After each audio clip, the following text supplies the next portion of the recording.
বিভিন্ন মঞ্চে যখন তিনি ওঠেন, সমস্ত মঞ্চে উঠে শুধু ঢপ দেয়, তাই তো? শুধু ঢপ দেয়, একটা কথা সত্যি কথা বলেন না, একটা কথা সত্যি কথা বলেন না। প্রত্যেকটা যদি কথা বলেন 100টার মধ্যে 99টা মিথ্যে কথা।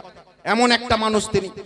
আজকে বাংলার মানুষ ভোট দিয়েছিলেন তাকে, তার কারণ বাংলার মানুষ ভেবেছিলেন যে 34 বছরের বামফ্রন্টের অপশাসন, সেই অপশাসনের সময় গর্জে উঠেছিলেন মমতা বন্দ্যোপাধ্যায়। আমরা জানি প্রত্যেকটা মানুষ ভেবেছিলেন যে এই মানুষটা হয়তো আশার পথ দেখাবেন, এই মানুষটা হয়তো নতুন বাংলার জন্ম দেবেন।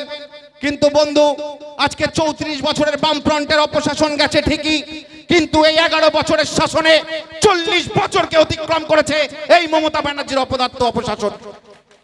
প্রত্যেকটা নেতা চোর। দেখুন আজকে তৃণমূলের নিচু স্তর থেকে শুরু করে গ্রাউন্ড লেভেল থেকে শুরু করে প্রত্যেকটা নেতা চোর, প্রত্যেকটা নেতা চোর। কেউ সৎ না, কেউ সৎ না। কারণ মেয়ের দোষ আর কারোর পয়সার দোষ, এছাড়া আর কিছু নেই এদের দলে। একটা কোনো সৎ নেতা নেই, প্রত্যেকে অসৎ। যে মমতা বন্দ্যোপাধ্যায় নিজেকে সৎ বলে পরিচয় দেন, আজকে সারা ভারতবর্ষের মানুষ, সারা বিশ্বের মানুষ জেনে গেছে তিনি হাওয়াই চটি পরে নাটক করেন, তাছাড়া আর কিচ্ছু করেন না। 1 নম্বরের ঢপবাজের মহিলা তিনি।